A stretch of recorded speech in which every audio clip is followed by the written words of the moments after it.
Dans l'actualité de ce dimanche, la libération provisoire accordée à Ousmane Gawal, Chérif Ba, Selou Baldé et Abdoulaye Ba, tous des cadres de l'UFDG, réjouit la direction de leur formation, mais aussi la classe politique. Une délégation du parti dirigée par Selou Dalein Diallo s'est rendue dans les domiciles de ces ex-détenus pour leur apporter le soutien de l'UFDG. Les producteurs agricoles de pommes de terre et d'ananas des régions de Mamou et Kindia ont été fortement impactés par la crise sanitaire du Covid-19. Pour atténuer l'effet de cette crise sanitaire, chez ces producteurs, l'agence belge de coopération Inabel a fourni plusieurs intrants à ces acteurs pour la relance de leur activité. Ce sont les titres. Bonsoir et bienvenue à tous dans ce journal de 20h. Ousmane Gawal, Chérif Ba, Abdoulaye Ba et Selou Baldé ont été provisoirement libérés samedi. Loin des objectifs des caméras, ils ont sitôt regagné leur domicile respectif. Aussitôt revenus au sein de leur famille, une délégation de l'UFDG avec à sa tête, Selou Dalein Diallo a rendu visite à ces cadres qui venaient de recouvrir leur liberté. Le leader de l'Union des forces démocratiques de Guinée s'est réjoui de cette liberté provisoire accordée à ces cadres, tout en saluant le courage et la détermination de ses collaborateurs. Plus de détails avec Malik Senghela Kamara qui commente les images de la cellule de communication de l'UFDG. Moment de compassion, d'encouragement et de remerciements à l'endroit des cadres de l'UFDG qui viennent de bénéficier d'une liberté provisoire. Le numéro 1 de ce parti et sa suite rendent visite individuellement à ces cadres qui ont été incarcérés à cause de leur engagement politique, dit-il. Nous avons manqué peut-être d'exprimer, comme on le ressentait, la solidarité et le soutien qu'on vous devait. Mais soyez sûrs que nous étions avec vous. Et c'est tous les militants du parti. Pour les raisons que vous savez, j'ai rappelé, mais aussi parce que nous sommes des hommes et des femmes sensibles à l'injustice. Vous étiez victimes d'une injustice. Et vous étiez victime de votre attachement au parti et votre soutien à Selou Dalein. Ousmane Gawal, Chérif Ba, Abdoulaye Ba ont passé plusieurs mois à la maison centrale sans aucun motif valable, regrettent leurs avocats. Malgré leur santé fragile, ces cadres de l'UFDG sont restés fidèles à leurs convictions. Un acte qui marque profondément Selou Dalein Diallo. Nous vous félicitons également pour le courage dont vous avez fait preuve dans cette épreuve qu'on vous a imposée. Et parce que vous avez été très courageux. Certes, la prison est difficile, mais vous avez montré une résistance, un engagement que les Guinéens ont noté. Depuis le 16 novembre 2020, Ousmane Gawal et Si ont été incarcérés à la maison centrale de Conakry. Au moment où l'Union des forces démocratiques de Guinée et ses partis alliés s'apprêtaient à descendre dans les rues de la capitale pour exiger leur libération, ils rejoignent leurs familles respectives. Il faut dire que ces cadres de l'UFDG, principal parti de l'opposition, étaient détenus à la maison centrale depuis le mois de novembre 2020. En réaction à leur libération conditionnelle, les acteurs politiques pensent que c'est un pas vers la décrispation de la situation sociopolitique du pays. Et ça a quitté Fodebram Bangoura, Djibril Kabak Kamara. Après 9 mois de détention à la maison centrale, Ousmane Gawal Diallo, Chérif Ba et Abdoulaye Ba, tous de l'UFDG, ont rejoint leurs familles respectives ce samedi 17 juillet 2021. Mis aux arrêts en novembre dernier, ils ont été inculpés et placés sous mandat de dépôt. La justice leur a accordé une libération conditionnelle. Dr Faya Milimono estime que la détention provisoire de ces acteurs politiques a trop duré. Ce que nous souhaitons, c'est que ce qui est une exception ne devienne pas la règle. L'exception, c'est une détention provisoire. La règle, c'est tenir compte de la présomption d'innocence, faire une procédure. Si la personne est tenue en lien de culpabilité par rapport à un chef d'accusation, donc déclaré coupable, là, si cette culpabilité nécessite une prison, oui, on peut penser que la personne doit aller en prison. Le président du parti ADR s'est réjoui de la libération de ses collègues. Cependant, il rappelle qu'il y a d'autres détenus politiques arrêtés dans les mêmes circonstances et qui continuent de croupir dans les prisons sans procès. Puisque non seulement c'est sous conditionnel qu'ils sont libérés, ce n'est pas une libération définitive, Mais aussi, il y a les autres qui sont détenus, qui ont été arrêtés dans les mêmes circonstances et qui ne recouvrent pas leur liberté. Si les cadres de l'Union des forces démocratiques de Guinée ont été libérés, c'est à cause de la pression à l'international, pense Mamadou Taran Diallo. Il y a Etienne Soropogui qui est malade, il y a même Kemou Bogolahaba qui vient d'être arrêté, qui a des problèmes cardiaques, qui avait subi beaucoup d'opérations. Donc, je ne sais pas exactement qu'est-ce qui a prévalu, mais je sais une chose, c'est que la pression et à l'interne et à l'international était très forte. Ces opposants sont libérés pour raisons de santé, mais avec des conditions: déférer à toute réquisition de l'administration pénitentiaire, ne pas sortir de Conakry sans autorisation préalable de l'administration pénitentiaire. Pendant ce temps, d'autres détenus politiques comme Oumar Silla alias Fonike Mengue, Etienne Soropogui sont encore à la maison centrale à l'attente de leur procès. Et sur le même sujet, cette libération des acteurs politiques sous condition est une satisfaction pour les défenseurs des droits de l'homme. Pour Mouadi Kaba, le président de la Ligue pour les droits et la démocratie en Afrique, LIDA, la justice a joué un grand rôle dans le cadre de la réussite du dialogue permanent dans lequel la Guinée est engagée en ce moment. Il juge également que le gouvernement doit aussi penser à favoriser aux acteurs de la société civile qui sont à l'extérieur de rentrer au pays pour qu'ils soient impliqués au dialogue. Il est au micro de Nimatoulaye Baldé. Et je pense que ces leaders qui viennent de bénéficier de la liberté conditionnelle ont de l'expérience, du savoir et du savoir-faire qui peuvent contribuer à enrichir un débat national, un dialogue national, afin d'en faire un instrument de refondation de notre État, un nouveau départ pour la République de Guinée, un nouveau moyen de consolider la démocratie et l'État de droit. Je pense que c'est ça qui est important. Autre sujet dans l'actualité nationale, l'ONG Rabier les enfants a animé une conférence de presse ce samedi à Kaporo dans la commune de Ratouma. Ce club pour les enfants et par les enfants se fixe pour objectif assister et promouvoir le droit des enfants au sein des institutions internationales. Abdourahmane Sénateur Diallo, Thérèse Massadono, Yamar Alexilla.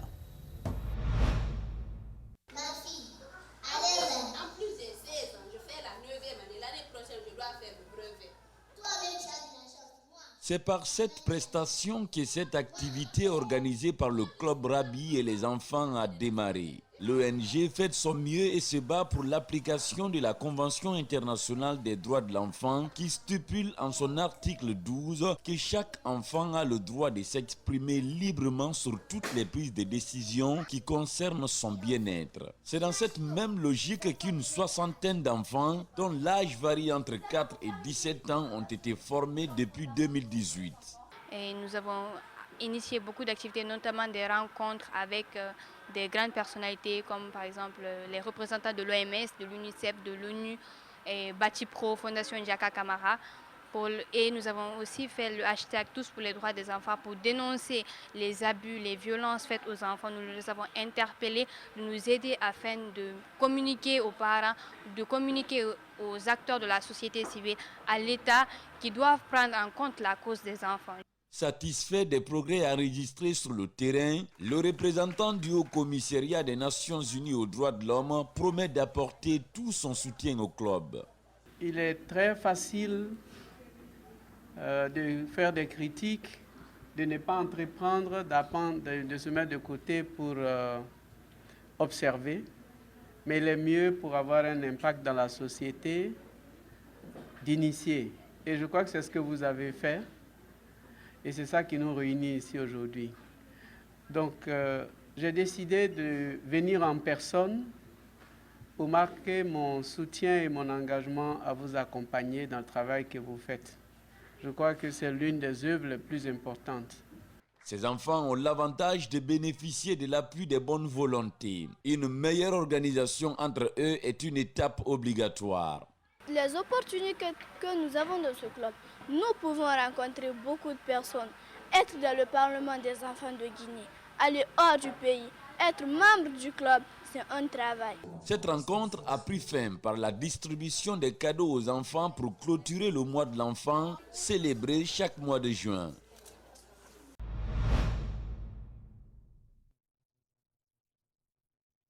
La promotion de l'Institut de santé Saramanand Sandouno a présenté son rapport de stage, ce après 3 ans de formation théorique et pratique.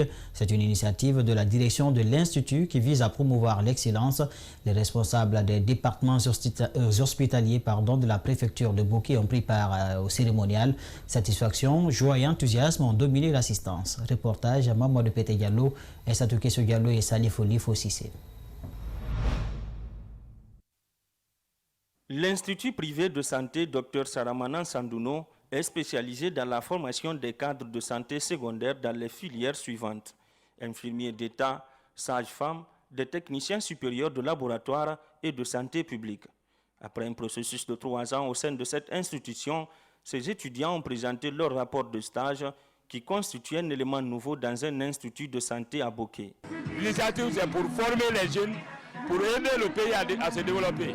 On a des potentialités, les jeunes sont très bien, mais si on crée des structures comme ça, ils vont mieux apprendre et s'épanouir. Comment lutter contre le paludisme? Que faut-il pour une nutrition saine et équilibrée des enfants? Et quelles sont les voies et moyens à adopter pour soigner un traumatisme crânien? Sont entre autres les différents thèmes abordés par ces étudiants. Les membres du jury ont apprécié et félicité les apprenants pour la qualité des exposés. Les rapports et les rapporteurs, les présentateurs ont été à la hauteur. Les rapports même ont été à la hauteur parce que j'ai plutôt assisté à la présentation de synthèse de mémoire de fin d'études supérieures. Et je ne me croyais pas avec les sages-femmes ou les infirmières. Donc c'est un réel sentiment de satisfaction. Les étudiants de cette première promotion, composée de 47 éléments dont 36 infirmiers et 11 sages-femmes, n'ont pas caché leur joie pour cette fin de cycle. Ils ont également remercié les encadreurs pour la disponibilité affichée durant leur parcours. Je peux dire merci à les encadreurs et surtout à notre fondateur, Dr Marc-Edouard Sandino. Il a contribué dans notre formation. Ayant confiance en la qualité de la formation acquise, le directeur de l'Institut voit déjà les fruits de son institution opérationnelle. En tant que le directeur, le premier responsable de cet institut, je peux dire que ces étudiants seront opérationnels parce que vu la qualité de leur formation. La remise de satisfecit de cette première promotion est prévue au mois de décembre.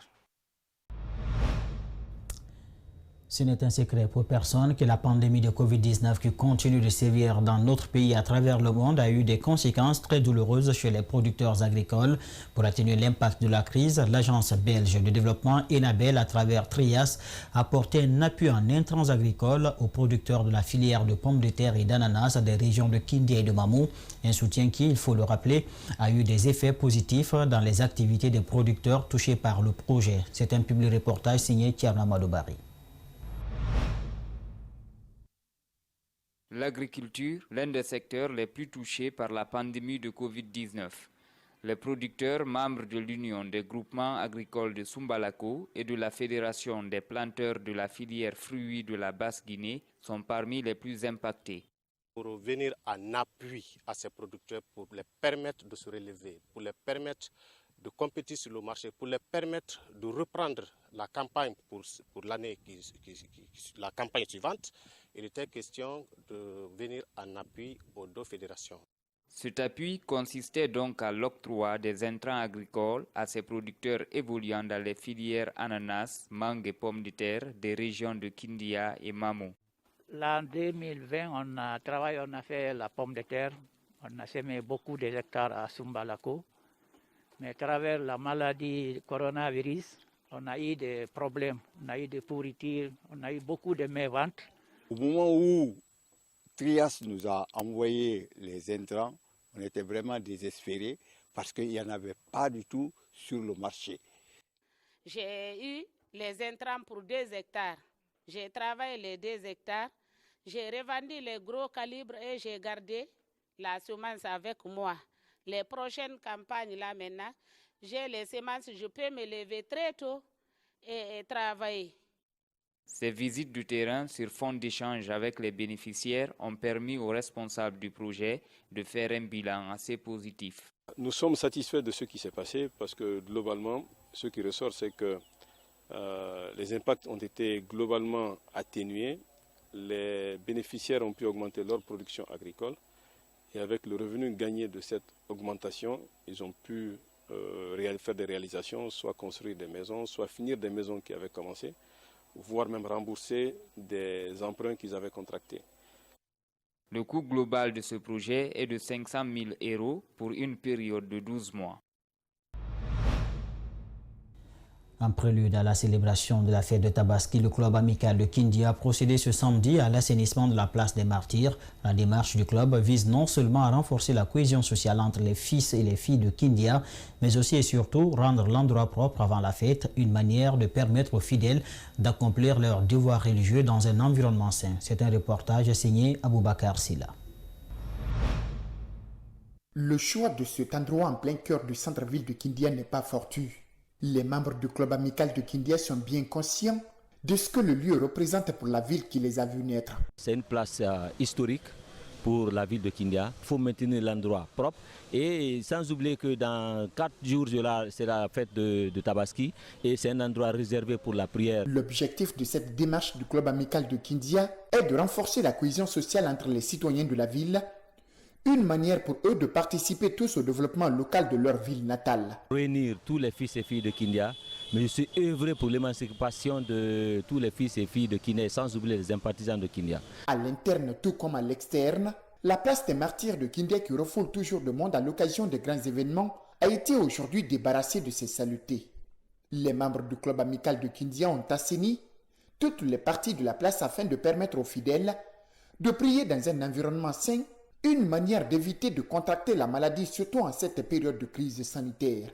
L'objectif de ce club apolitique est clair, d'où cette invite de Aïssata Kamara à l'endroit des autres fils et filles de Kindia. Je lance un appel solennel à toutes les filles et les femmes de Kindia, qui soient Guerzé, Soussou, Malinké, Pel, en tout cas, quelle que soit leur ethnie, d'adhérer à cette association pour qu'on puisse se donner la main. Hormis cette campagne d'assainissement, le club prévoit aussi d'autres activités dans les prochains jours. Demain, on va faire une campagne de reboisement parce que nous avons constaté qu'il y a un petit dérèglement climatique à Kindia. Lundi, ce sera une journée de distribution des vivres pour les démunis. Des activités comme la lecture du Saint-Coran, l'organisation de la danse traditionnelle Kanyasuli et celle d'un match de gala en sont aussi projetées par le club. Dans la ville, le lieutenant Alpha Amadou Diallo est mort, c'est ce qu'annonce sa famille après l'autopsie du médecin légiste. Disparu depuis 4 jours, son corps a été finalement retrouvé. Si les autorités évoquent la thèse d'un accident, ses parents parlent plutôt d'un règlement de compte. Alcini Barry et Lamine Silla reviennent sur cette affaire. Cet uniforme, il ne le portera plus. Ce sourire est désormais dans les mains du Tout-Puissant. Récapitulons l'histoire tragique de l'officier de la brigade des unités flottantes, lieutenant Amadou Diallo. Tout a commencé mercredi dernier, alors que le jeune officier de 34 ans accompagnait son épouse au service. Les conjoints ne savent pas qu'ils sont en train de vivre leurs dernières heures ensemble. À 8h34, son téléphone crépite plusieurs fois. C'est son unité qui l'appelle pour la réparation d'un bateau. Quelques heures plus tard, un groupe d'officiers de la Marine nationale vient informer la famille de la mort de l'officier. Je viens, on m'informe que mon mari est décédé. Suite à quoi, qu'il a eu un malaise. Dès qu'il est venu, qu'il a eu des maux de ventre, des céphalées. D'autres disent même qu'il a vomi parce que ses amis, avec ceux dont il était dedans, tout ce qu'ils disent, rien ne concorde. Donc on l'a amené en haut du bateau, qu'il a jeté son ami, il s'est jeté en mer. Ok. D'abord, moi, je l'ai appris dans le quartier, avec les voisins. Et 2 heures après, je vois les marins, des colonels marins qui viennent à la maison. Ils étaient 5, ils viennent à la maison pour dire que l'accident a eu lieu à 9 heures. Et eux, ils se permettent de venir nous présenter les condoléances 2 heures après. Ils disent non, qu'ils cherchent le corps, comme si c'était confirmé qu'il était mort. Le lendemain, les officiers reviennent pour présenter les condoléances à la famille éplorée, accompagnés d'un sac de riz, un bidon de 20 litres d'huile, un carton de tomates et une enveloppe. Ils évoquent la thèse de l'accident. La famille n'y croit pas. je crois que même un enfant de la 3e année ne peut pas croire à cela. Moi, personnellement, je ne crois pas. Et personne de la famille ne croit. Parce que Ouri n'était pas épileptique. Hein. Ils ont parlé d'épilepsie, qu'il a eu un épilepsie. De deux, quand il était dans la voiture avec sa femme, son téléphone ne faisait que sonner. Il a dit à sa femme, il dit, moi, on ne m'avait pas dit qu'on devait réparer le bateau là aujourd'hui. Tu vois à quelle heure on m'appelle? Tu vois, si je n'étais pas en ville, j'allais venir en retard. Il a déposé sa femme et il est parti. Et il y a beaucoup de choses qui se passaient à la brigade parce que moi, c'est mon jeune frère, on parlait. Il y a beaucoup d'histoires qu'il a essayé de bloquer, histoire de mazout, histoire de pièces, de je ne sais pas quoi. Le lieutenant était père de 2 enfants, un de 3 ans et l'autre de 8 mois. À cet instant T de l'interview, elle ne se doute pas que son mari est déjà mort et que le corps qui lui a été présenté est bel et bien celui de son époux. Elle garde un brin d'espoir de revoir son mari revêtir l'uniforme de la marine. Pour moi, mon mari est vivant. Je me dis pour moi, je n'ai pas perdu mon mari encore. J'ai l'espoir. Je me dis mon mari est gardé quelque part à la brigade des marines là-bas. Peine perdue. Ce dimanche, un corps en putréfaction est retrouvé en mer. Dans un premier temps, la famille ne reconnaît pas le lieutenant. Après l'autopsie du médecin légiste, elle se ravise et peut maintenant faire son deuil, en espérant que les enquêtes détermineront les circonstances de la mort de l'officier. Et c'est la fin de ce journal coordonné par toute la rédaction. Il a été dirigé à la technique par Lamine Sidibé et Abouakar Fotesouma. Merci à tous de l'avoir suivi et bonne suite de programme sur Espace TV. Au revoir.